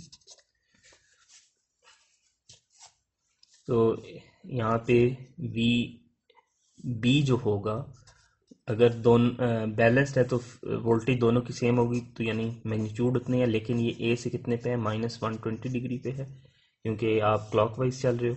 और अगर आप सी को लेते हो तो वी सी आएगा, जितनी ए की वोल्टेज है उतनी ही मैग्नीट्यूड उतना ही होगा, लेकिन फेज डिफरेंस कितना होगा, +120, या अगर आप इस साइड से लेकर आते हो तो वो क्या आ जाएगा, -240। सो अब यहाँ पे हमने ये किया है कि हमने इस चीज़ को यूज़ किया। अब इसको करने का पर्पज़ क्या है कि जो अभी हमने निकाला है ना V A B plus V A C, तो जो ये चीज़ लिखी होती है इसका मतलब ये होता है आप कर रहे हो V A N minus V B N plus V A N plus sorry minus V C N. So अब आप जब यहाँ पे पुट करोगे वैल्यूज़, तो अब मैं वी ए एन बेसिकली क्या है, मैग्नीट्यूड है, angle zero. V V N क्या है, वी ए का मैग्नीट्यूड, और एंगल हमने अभी डिफाइन किया था, इसका एंगल बनता है -120 डिग्री। और इसी तरह वी ए एन को आप लिखोगे V A magnitude angle 0 degree minus V A angle -240 degree या +120 डिग्री। अब ये दोनों टर्म्स क्योंकि सेम है और ऐड हो रही हैं, तो ये 2VA एंगल 0 बन गया। जबकि आप ये करके देख सकते हैं कि जब आप इसको सॉल्व करेंगे तो इसका आंसर आता है -1। तो यानी आप VA कॉमन, ये मैं इसको एक स्टेप कर देता हूँ, और VA और दरमियान जो ब्रैकेट के अंदर -120 डिग्री प्लस एंगल -240 डिग्री। जब आप इन दोनों को ऐड करेंगे तो आपका आंसर निकलता है -1। वो -1 जब इससे यानी आपका -1 का आंसर निकलने का मतलब है कि आपका जो फेज है वो 0, यानी इस टर्म का सिर्फ आंसर क्या निकलेगा, 1 एंगल 0, -1 एंगल 0। ये माइनस मल्टीप्लाई हो जाएगा इसके साथ, तो आपका जो एट द एंड रिजल्ट निकलेगा वो आपका क्या आ जाएगा, 3VA एंगल 0। यानी अब आपका जो मैग्नीट्यूड आ गया है एंगल 0, यानी आपका ए और बी का वो क्या है, VA बेसिकली क्या है, VAN ही है। ठीक है, तो आप देख सकते हैं कि जो आपने ऐड किए हैं VAB और VAC, ये आपका किसके बराबर आया है, तीनों की जो फेज वोल्टेज आई है उसको अगर आप 3 से मल्टीप्लाई करते तो वो उसके इक्वल आ गया। यानी आपका 3VAN is equal to VAB plus VAC। इसी तरह अगर आप VBA प्लस VBC निकालोगे तो वो भी 3VAN निकलेगा, और इसी तरह C के लिहाज से भी आप जो कैलकुलेशन करोगे वो निकलेगी। तो अब आप यहाँ से जो आपने पहला रिलेशन डिराइव किया था ये वाला, इसको यहाँ पे आप पुट कर सकते हो, क्योंकि ये किसके इक्वल है, 3VAN के। तो यहाँ पे 3VAN पुट करें तो वो 3 इस 3 से दूसरी साइड पे आके कैंसिल आउट हो जाएगा, और आपके पास फाइनल रिजल्ट कुछ ऐसा निकल आएगा। सो अब हम क्या करते हैं कि अब हमने VN को यूज़ करके हमने एक्चुअल में कैपेसिटेंस निकालनी थी। तो कैपेसिटेंस आप जब यहाँ पे VN को वापस पुट करोगे तो आपके पास ये रिलेशन, अभी क्योंकि हमने फैरेड पर मीटर में चल रहे हैं, तो अब आपकी capacitance with respect to neutral, जिस तरह हमने सिंगल फेज के केस में निकाली थी, इसी तरह 3 फेज के केस में भी देखें वैसे ही निकले। लेकिन अब यहाँ पे आपने टर्म पे गौर करना है कि यहाँ जो GMD के है इसका क्या मतलब है। इसका ये मतलब है कि आपने वहाँ पे सिंपल, क्योंकि 2 कंडक्टर्स थे तो सिर्फ उनके दरमियान का जो फासला आता था D वो आप लिख रहे थे। लेकिन अब यहाँ पे क्योंकि 3 कंडक्टर्स हैं तो तीनों कंडक्टर्स का जो फासला है उसके ज्योमेट्रिक मीन आपने लेना है। अब हम आते हैं कि अगर हमारे पास बंडल्ड कंडक्टर्स हो तो उसमें क्या होगा। जिस तरह हमने इंडक्टेंस की कैलकुलेशन में देखा था कि बंडल्ड कंडक्टर्स में सिर्फ क्या चीज़ चेंज होती है कि जो आपका GM यहाँ पे आपका GMR होता था, उसकी जगह आपने बंडल्ड कंडक्टर्स का जो था टोटल वो आपने लिखना था। बंडल्ड कंडक्टर से मुराद क्या थी कि अब अगर आपका 3 फेज है तो आप हर फेज के लिए आपके पास मल्टीपल कंडक्टर्स अवेलेबल हैं, यानी एक फेज को 2 कंडक्टर कैरी कर रहे होंगे, या 3 कंडक्टर्स कैरी कर रहे होंगे, या 4 कंडक्टर्स कैरी कर रहे होंगे। और इनके जो RB का निकालने का था मेथडोलॉजी, ये ऑलरेडी इंडक्टेंस जिस लेक्चर में हमने स्टडी किया था उसमें हम कर चुके हैं, तो उसमें मैं दोबारा यहाँ पे रिपीट नहीं करूँगा। लेकिन आप वहाँ जाके देख सकते हैं जो हमारे पास बंडल्ड कंडक्टर्स के लिए ये चीज़ निकलती थी वो कुछ इस तरह से थी कि अगर आपके पास 2 कंडक्टर्स हैं तो उसके लिए ये फार्मूला था, 3 के लिए और 4 के लिए आपके पास इसी तरह ये फार्मूला आता है। अब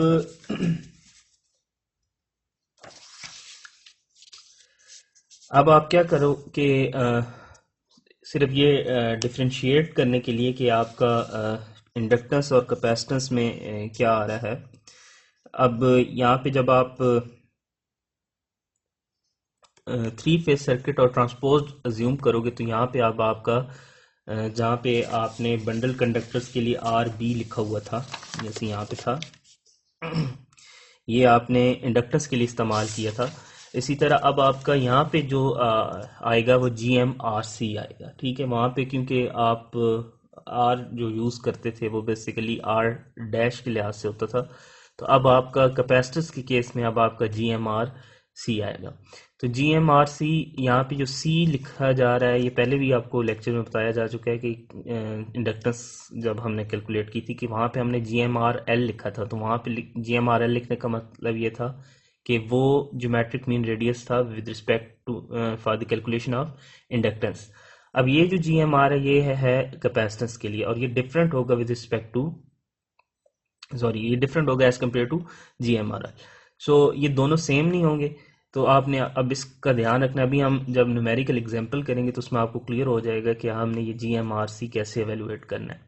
तो जिस तरह इंडक्टेंस के केस में हमने देखा था कि हमारा एज सच कोई ज़्यादा चेंज नहीं आता था, जब आप ओवरऑल फार्मूले में कोई चीज़ चेंज नहीं होती, जो मेन कॉन्सेप्ट था वो उसी तरह है कि कांस्टेंट है। उधर वहाँ इंडक्टेंस के केस में नेचुरल लॉग यहाँ मल्टीप्लाई हो रहा था, यहाँ पे अब नेचुरल लॉग क्या हो रहा है वाले फंक्शन, नेचुरल लॉग वाला फंक्शन यहाँ पे डिवाइड हो रहा है। सो अब आपका यहाँ पे इसी तरह होगा कि जो जी एम डी है वो जिस तरह आपने वहाँ पे कैलकुलेट किया था यहाँ पे भी उसी तरह कैलकुलेट हो रहा है, और जी एम आर जो होगा वो आप यहाँ पे क्या करे होगे, वैसे ही कैलकुलेट होगा। लेकिन अब यहाँ पे जब आप कैलकुलेशन करोगे जी एम आर की तो वहाँ पे आर डैश नहीं इस्तेमाल होगा बल्कि एक्चुअल रेडियस इस्तेमाल हो रहा होगा।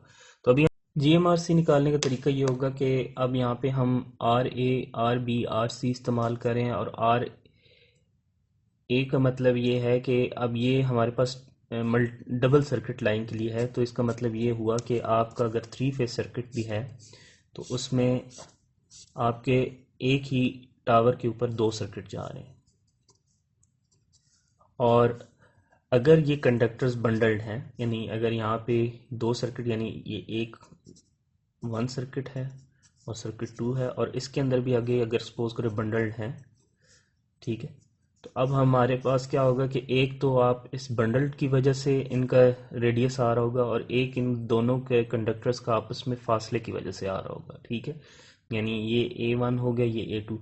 तो अब आपका यहाँ पे यही चीज़ आ रही है कि आपने अगर ए फेज़ का जी एम आर सी निकाल के लिहाज से जी एम आर सी निकालना है तो आप बंडल कंडक्टर का जो रेडियस बनता है वो उसको मल्टीप्लाई करोगे जो इन दोनों के दरमियान का फासला है, सिमिलरली बी और सी के, और वापस आप इसको जब यहाँ पे पुट करेंगे तो ये आपके पास total G M R C calculate हो जाएगा। ट्रांसमिशन लाइन के अंदर कैपेसिटेंस के कॉन्सेप्ट्स को समझने के लिए अब हम कुछ एग्जांपल्स करेंगे। पहली एग्जांपल में हमारे पास एक थ्री फेज सर्किट है जिसके अंदर हमारे पास तीन कंडक्टर्स हैं। इसमें फेज़ ए और बी के कंडक्टर के दरमियान 35 फीट का फासला है, जबकि बी और सी के दरमियान भी 35 है, और सी और ए के दरमियान 70 फीट का फासला है। अब यहाँ पे ये बेसिकली जो हमने अभी तक थ्योरी पढ़ी है उसमें ये एसिमेट्रिक स्पेसिंग वाले जो हमने सब जो टॉपिक पढ़ा है ये उससे रिलेट कर रहा है। इसमें कंडक्टर की जो टाइप यहाँ पे आपको मेंशन है ये बिटर्न है। बेसिकली यहाँ पे कंडक्टर की हमें जो कंडक्टर टाइप का या सॉरी कंडक्टर के नाम का पता होना इसलिए ज़रूरी है क्योंकि हमें यहाँ पे जो अब डाटा हम यूज़ करेंगे वो हम बेसिकली जो स्टैंडर्ड डाटा प्रोवाइड किया गया है वो यूज़ करेंगे। सो अब हमने ये बिटर्न हम देख चुके हैं कि ये बेसिकली कोड वर्ड होता है। इसके कॉरस्पॉन्डिंग आपको power system analysis bye Stevenson की बुक से आपको एक टेबल मिलेगा जिसके अंदर आपको इस कोड वर्ड के कॉरस्पॉन्डिंग इसका एक्सटर्नल आउटसाइड डायमीटर भी दिया होगा और इसके अलावा जीएमआर भी दी होगी। तो जब आपने इंडक्टेंस कैलकुलेट करनी है, ये इंडक्टेंस जब भी आपने कैलकुलेट करनी होगी तो आपने जी एम आर को यूज़ करना है, क्योंकि जी एम आर का मतलब होगा कि आप वहाँ पे R into E raise to power -1/4 करें। लेकिन जब आपने कैपेसिटेंस का कैलकुलेशन करनी होगी तो तब आपने आउटसाइड डायमीटर वाला कॉलम से वैल्यू पिक करनी है। तो अब आपने क्योंकि यहाँ पे वो टेबल इस वक्त सामने अवेलेबल नहीं है, तो मैं आपको बता देता हूँ कि आपने कैसे चेक करना है। कि आपको सबसे पहले कॉलम में कोड वर्ड दिया होगा, उसमें आपने ये वाला वर्ड ढूंढना है, बिटन। और इसके सामने फिर आपने ये देखना है कि आपके अगर कैपेसिटेंस कैलकुलेट कर रहे हो तो आपने ऊपर से देख लेना है कि जो आउटसाइड डायमीटर वाला कॉलम है उसमें आपने आना है। यानी आपको सपोज करें यहाँ पे बिटन है, और आपका इसके अलावा बाकी कॉलम्स होंगे। तो एक कॉलम में सपोज करें यहाँ पे आउटसाइड डायमीटर लिखा हुआ है, आपने इसमें यहाँ पे ढूंढना है जहाँ पे इसकी वैल्यू आ रही होगी।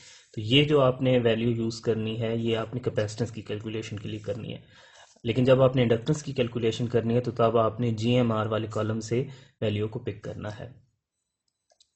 अब हम देखते हैं कि हम इसको सॉल्व कैसे करेंगे। तो हम यहाँ पे क्योंकि समझाने के लिए आपको कि दोनों में फ़र्क कहाँ पे आएगा कैलकुलेशन में, इंडक्टेंस और कैपेसिटेंस दोनों कैलकुलेट करने के लिए कही गई हैं।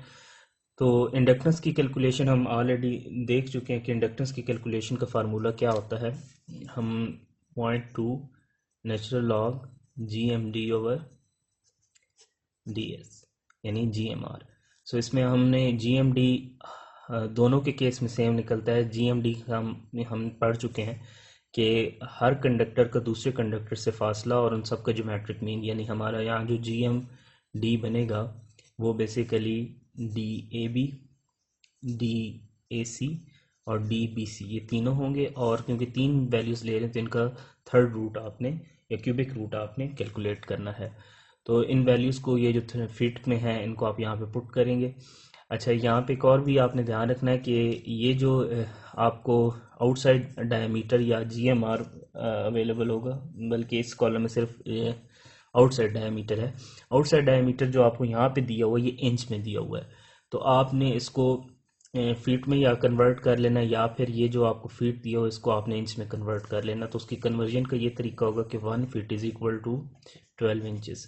तो ये कन्वर्जन आप यूज़ करके इसको आगे सॉल्व करेंगे। अब इंडक्टेंस का फार्मूला हमने देख लिया, इसमें जी एम डी भी हमने देख लिया, और डी एस हमने जो है वो बिट टर्न के सामने आपने यहाँ पे कॉलम के अंदर जी एम आर लिखा होगा, आपने वहाँ से वो जी एम आर पिक कर लेना है। तो अब इसमें जी एम डी देख सकते हैं आपके जो हर कंडक्टर के दरमियान में फासला है उसको हमने मल्टीप्लाई के क्यूबिक रूट लिया हुआ है। फिर हमने इंडक्टेंस कैलकुलेट करते हुए हमें यहाँ पे डी एस की वैल्यू चाहिए थी। तो डी एस की वैल्यू हमने पिक की है जो हमें टेबल गिवन है उसमें से। और हमने ये वैल्यू डायरेक्ट हमने यहाँ पे इस्तेमाल कर लेनी, क्योंकि वहाँ पे हमें ये जी एम आर की फॉर्म में ऑलरेडी गिवन है। फिर हमने इस इंडक्टेंस के फार्मूले में वैल्यूज़ पुट करके एक्चुअल आंसर निकाल लिया।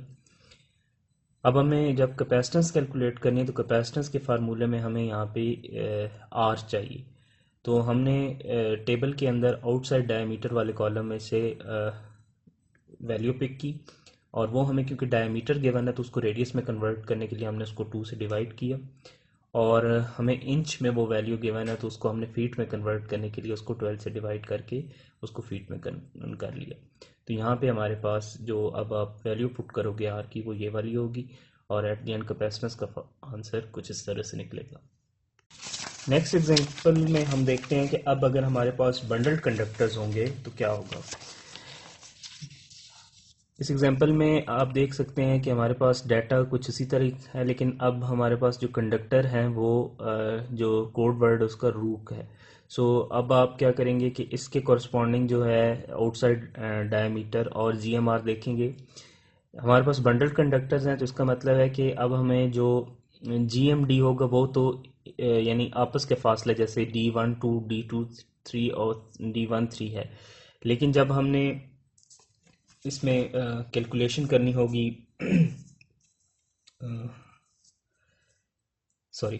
इसमें जब हमने कैलकुलेशन करनी होगी बंडल्ड कंडक्टर्स के लिए, तो अब हमें बंडल्ड कंडक्टर्स का भी इस्तेमाल, यानी हमारे पास अब यहाँ पे दो कंडक्टर्स हैं, तो इसका मतलब ये हुआ कि इनका अपना जो डायमीटर है प्लस जो इनके दरमियान का फासला है, उन दोनों को इस्तेमाल करना है। तो बंडल कंडक्टर का जो फार्मूला हम ऑलरेडी देख चुके हैं, हम उसी का इस्तेमाल करेंगे।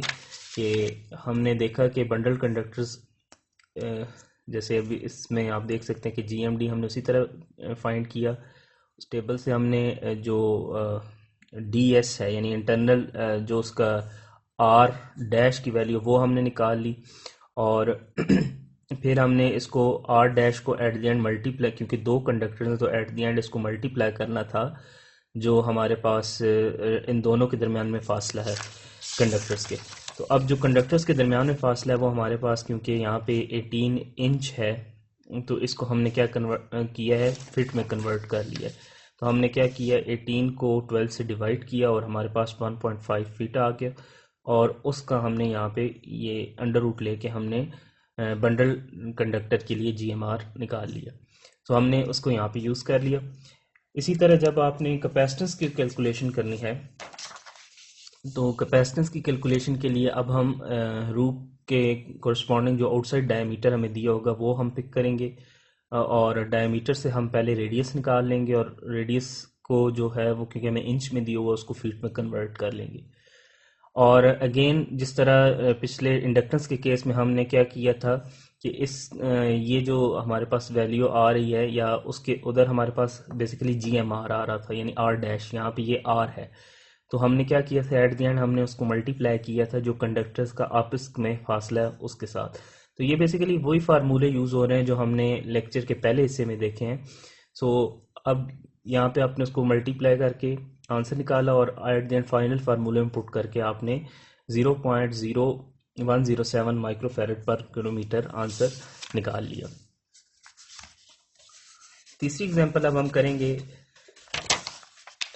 बंडल कंडक्टर में ही, लेकिन अब हमारे पास जो बंडल कंडक्टर है उसमें एक बंडल के अंदर 4 कंडक्टर्स हैं। तो इसका अगेन हम जो है बंडल कंडक्टर का फार्मूला हम पिछली स्लाइड्स में देख चुके हैं, वही यूज़ करना है। लेकिन अब हमें जो कंडक्टर टाइप दिया हुआ है वो है रेल। सो अब हमें जो जीएमआर और आउटसाइड डायमीटर देखना है वो रेल के कॉरस्पॉन्डिंग देखना है, और बाकी जीएमडी की कैलकुलेशन उसी तरह से होगी कि D12, D23, D13 तीनों को मल्टीप्लाई करके आपने इसका क्यूबिक रूट ले लेना है, और एट द एंड आपने जब 4 कंडक्टर्स का जो बंडल होगा उसके लिए जो फार्मूला है उसको यूज़ करना है। तो इंडक्टेंस के केस में आपने क्या करना है, आर डैश इंटू डिस्टेंस जो आ रहा होगा, और ये होगा इंडक्टेंस के लिए। और जब आपने कैपेसिटेंस के लिए करना है तो वहाँ पे आर मल्टीप्लाई हो रहा होगा। ये हम पिछली एग्जांपल में देख भी चुके हैं, इसमें हम दोबारा देख लेते हैं कि एक चीज़ किस तरह से करनी है। जीएमडी देखें कैसे कैलकुलेट हो रहा है, जो बंडल के दरमियान में फासला आ रहा है उनको हमने मल्टीप्लाई करके उनका क्यूबिक रूट ले लिया है, और इसके बाद क्योंकि जो बंडल के दरमियान में ये फासला है ये है 18 इंच, तो इसको हमने किस में कन्वर्ट कर लिया, फीट में, और इसको हमने मल्टीप्लाई करना है ये जो हमारे पास डीएस जो हमने टेबल से निकाला है दोनों से। अब ये देखें ये मल्टीप्लाई होके, और ये बेसिकली फार्मूला हम पीछे पढ़ के आए हैं, यहाँ पे ये क्यूब क्यों लिया जा रहा है और यहाँ पे ये मल्टीप्लिकेशन, ये सारी चीज़ हम ऑलरेडी देख चुके हैं। तो एट द एंड इंडक्टेंस के फार्मूले में आपने इसको पुट कर दिया। सो यहाँ पे कैपेसिटेंस निकालने के लिए अब हम क्या करेंगे कि हम जो रेल के कॉरस्पॉन्डिंग हमारे पास आउटसाइड डायमीटर होगा उसको पिक करेंगे, 2 से डिवाइड किया तो हमारा ये रेडियस में कन्वर्ट हो गया, और उसके बाद इसको 12 से डिवाइड करके हम क्या कर रहे हैं, इसको फीट को इंच को फीट में कन्वर्ट करें। अब यहाँ पे हमने क्या किया कि दोबारा उस फार्मूले को यूज़ किया, लेकिन यहाँ पे अब हम जो वैल्यू इस्तेमाल कर रहे हैं इस जगह पे, उधर हमने आर डैश या डीएस जिसको आप कह रहे थे ज्योमेट्रिक मीन रेडियस उसको इस्तेमाल किए थे। यहाँ पे अब हम क्या कर रहे हैं कि अब हमने आउटसाइड रेडियस को इस्तेमाल करना है, और उसके कॉरस्पॉन्डिंग हमने फिर कैपेसिटेंस की वैल्यू कैलकुलेट कर ली।